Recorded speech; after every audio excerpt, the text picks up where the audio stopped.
nasa iyo yung layunin mo kung bakit masaya ka naglilingkod. Ako ba, masaya ba ako naglilingkod kasi binigyan ako ni Lord na blessing? Amen. O kaya, masaya pa ako kasi kailangan, ay, andyan si pastora, andyan yung mga tao na nakapaligid sa akin. Yun lang ba yung nagiging dahilan mo? No. So, dapat, one of the big thing is, ano yung ginawa sa'yo ni Lord sa buhay mo? Ano yung naging direksyon ni Lord sa buhay mo? Nung naging masaya ka sa paglilingkod. Yes. Unang-una sa mga magulang na katulad ko, isa sa pinakamasaya ay makita ko ang mga anak ko na nasa Lord din at naglilingkod. Amen. Alam niyo kung bakit? Nawawala na yung pangamba ko. Na pagdating ng araw, baka kung saan mapapuntang barkada ang anak ko, baka kung saan mapapuntang bisyo, o saan siya mapuntang kung sinong barkada ang masamahan niya. Once na you are in Lord, your direction sa lahat ng suliranin mo sa buhay, paging pagkilo sa buhay mo, ay isinasama mo. Tama po ba? So, di ba tayo bilang mga Kristiyano, pagdidesisyon tayo, Lord, guide us. Lagi mo kaming gabayan. Gabayan niyo po yung anak ko sa pag-aaral niya. Kung nag-worry ka ngayon, kung saan magka-college yung anak ko, pray for it right now. Amen. Kasi aanihin mo yan pagdating sa tamang panahon na mag-aaral na ng kolehiyo ang anak mo. Amen. Nagwo-worry ka sa sakit mo? Kung gagaling ka pa? Kung ikaw ba ay may kagalingan pa? Kung bibigay ba sa iyo yung miracle? Yes. It's up to you kung gaano kalakas ang faith mo kay Lord. Kung gaano kalakas ang pananalig at tiwala mo sa Kanya.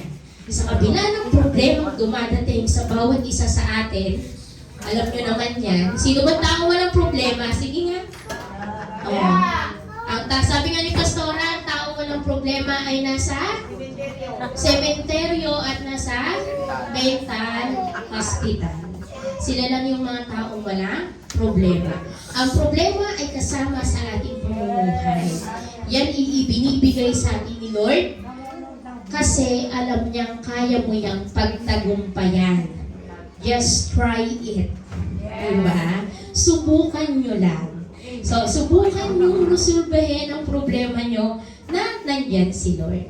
So, paano ba natin maipapakita ang kagalakan sa paglilingkod? Una, sa pagmamahal sa kapwa. Ipakita ang pag-ibig sa Diyos sa mga taong nakapaligid sa atin. At unang-una dyan ay ang ating pamilya. Yung kasama natin sa bahay. So, yung pagmamahal sa Kanya. So, di ba napakasarap sa pakiramdam? Kasi nung panahon na youth ako, so ang youth kasi noon, laging gabi na umuuwi, nagpa-practice. So, napapagalitan kami ng tatay ko kasi minsan hindi na kami sa bahay natutulog doon na lang sa bahay ng ka-churchmate namin na malapit doon sa church. Umaga na kami uuwi. So, napapagalitan na kami kasi bakit ba ginagabi? Church pa naman yan, gabi ka na umuwi, gano'n. So, yung kagalakan na nawawala na sa akin kasi parang nadadivert. Magalitan na naman ang tatay ko sa susunod, hindi na ako magpapagabi ng practice. Pero once na lahat ng membro ng pamilya mo alam kung ano ginagawa mo, no doubt ka. Wala kang maririnig na kahit na anong galit sa mga yan. Kasi alam nila na masaya ka sa ginagawa mo paglilingkod. Amen. Kaya yung anak ko, yung sina Chelsea, sina Cedric, pag ginagabi yan, okay lang, alam ko namang nasa church na yan. Isa kahit doon na ngayon matulog eh. Yun nga lang, nagwo-worry ako pag uwi, mga gutom na, nahihiya kasi magsabi kay Pastora na sila nagugutom na kakakain na. Kaya, yun yung isa kung bakit napakasaya na dalhin lahat sa church yung membro ng pamilya. Next, sa pagtitiwala sa kanyang mga pangako. Magtiwala ka lang sa kanyang mga salita at pangako sa ating buhay. Amen. Katulad kay Mama Ateng, di ba? Nag-manifest ng ano lang ang hinihingi ni Mama? E-bike. Wow. E-bike lang. Pero anong ibinigay? 4 wheels, di ba? O, di ba? Ganon katindi yung ibinibigay na pangako sa atin ni Lord. Yung hindi naman yon yung hinihingi mo, pero mas higit pa sa hinihingi ibibigay niya. Kami, hindi naman namin hiningi yung bahay namin sa Agapea eh. Sabi ko, Lord, hindi naman namin, actually, ayoko talaga na kasi ang iniisip ko, 60 years old na kami mag-asawa. Nagbabayad pa kami ng bahay. Sabi ko, ayoko ng ganyang bahay. Pero, ibinigay sa amin yun ni Lord.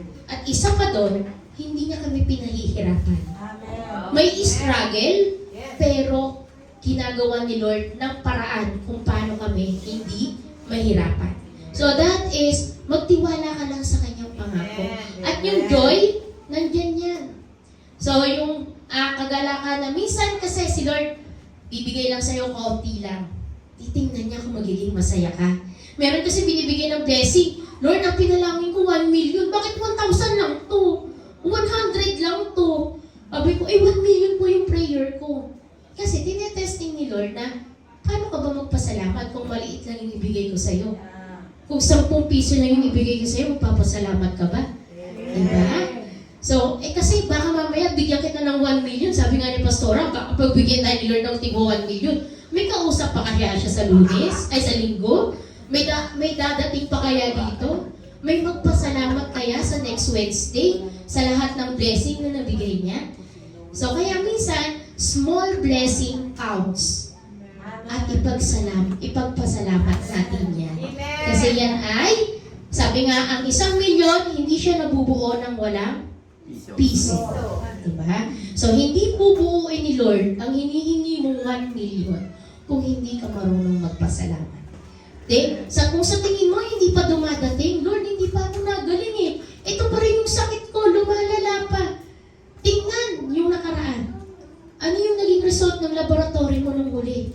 Buhay ka pa, humihinga ka pa. Ipagpasalamat mo yan. Kasi yan yung isa sa mga part ng blessing na hinihingi sa'yo. So, minsan, pinabaliwala lang natin kasi yung isip natin nandun agad direct sa ating hinihingi. Doon sa ating gustong makamit.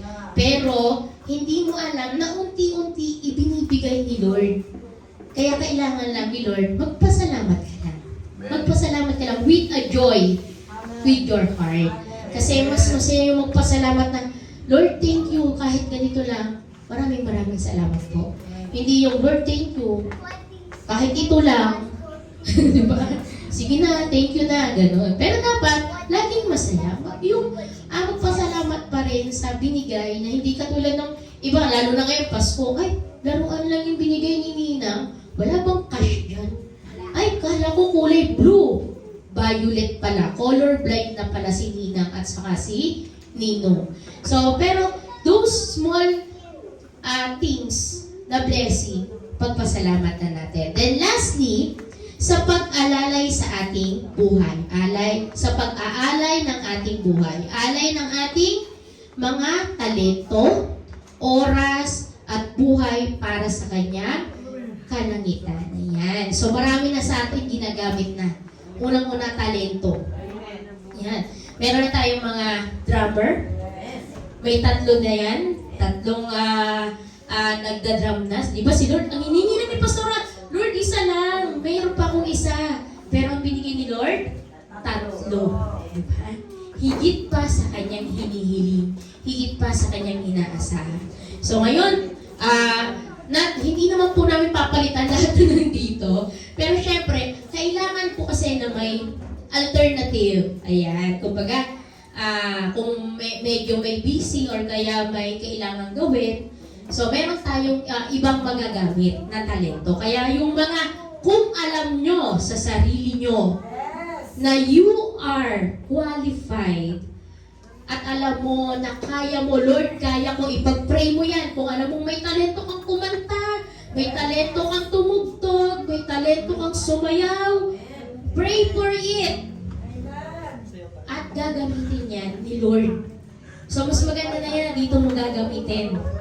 Kaysa iba pang makadiscover niya. Then, oras, time, napakahalaga. Napakahalaga yan. Sa akin, napakahalaga ng oras at panahon. So, yung pag-aalay nyo ng oras para sa gawain, pag-aalay ng oras para sa pagpa-practice, sa pagdating, sa mga gawain natin, pag-attend tuwing linggo, na nakalaan talaga para sa inyo. So that is napakahalaga ng pag-aalay ng iyong sarili. Hindi porket, ay wala naman akong gagawin, hindi naman ako tutugtog dyan. Hindi naman ako sasayaw dyan. Pero dapat yung presence mo nandito. Kasi napaka-importante niyan.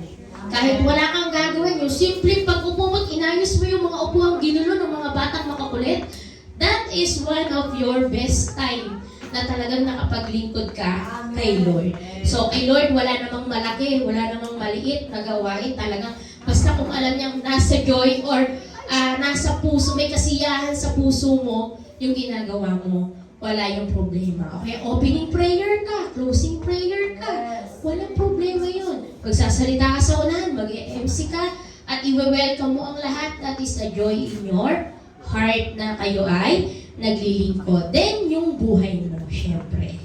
So, yan yung best na iaalay natin para sa ating Panginoon. So, once na ibinigay mo yung buong buhay mo sa Kanya, your joy on your heart, talagang, yan yung magiging kasiyahan sa buhay mo. Naialay mo yung lahat para sa Kanya. So, kami, nung ako'y nag-umpisa dito na umaten, ang unang preaching ni Pastora is tungkol sa building. Tanda ko yon. Yung building na pundasyon ng isang building. So sabi ko, parang ako yun. Naging isa akong magandang building. Bagong-bago, magandang pundasyon. Pero pag ang building tumatagal, nasisira, tama? Pag hindi ginagamit, nasisira pa rin, nafe-fade. Parang buhay ng tao. Pag hindi mo pinagamit ang buhay mo sa Diyos, mag-fade yan. Minsan, masisira ka yan. So, pero, pag bumalik ka sa Kanya, at naglingkod ka muli, parang kang bagong renovate. Yun yung pakiramdam ko nung dumating ako sa church. Para akong bagong renovate na building. Kasi yung pundasyon, nasa akin pa. Pero yung kabuuan ng building na yon, sira na. So, na-fade yung pintura, nasira na. So, nung dumating ako dito, para akong bagong renovate. Unti-unti. Hindi naman yung biglaan eh. So, yung paglilingkod kay Lord, hindi yung biglaan. Sabi nga ni Pastora, minsan nawawala pa ako. Minsan nauuna ko yung ibang bagay. That is true. Pero pinapanalangin ko na sana Lord, yung kasiyahan ng paglilingkod ko sa'yo, ay ibigay mo yung oras na para sa'yo. Kaya, yun yung ginagawa niya sa buhay.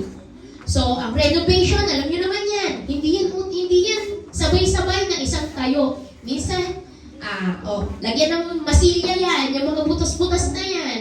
Lagyan na muna ng tapal yan para hindi matuluyang masira. Ganun naman pag nire-renovate, di ba?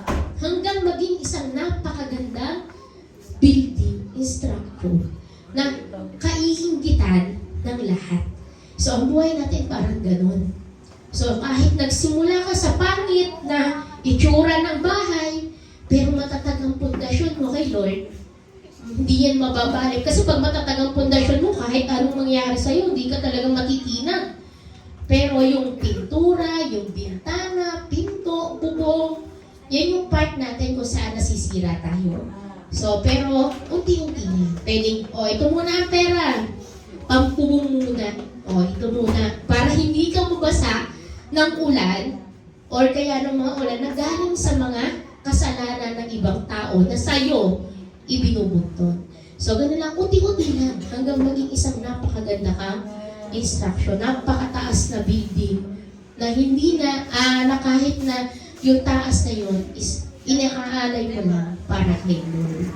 So, amen. So, yung po yung tatlo. Joy. Joy, kasiyahan galing sa'yo. Others, kasiyahan na gusto mong isama, hindi lang ang iyong pamilya, kaibigan, mga kakilala, and you bilang iyong sarili. So maraming salamat po na ako may natutunan ng bawat isa sa atin ngayong gabi, ngayong araw na ito, umaga pa po, para po sa ating salita. Maraming salamat po.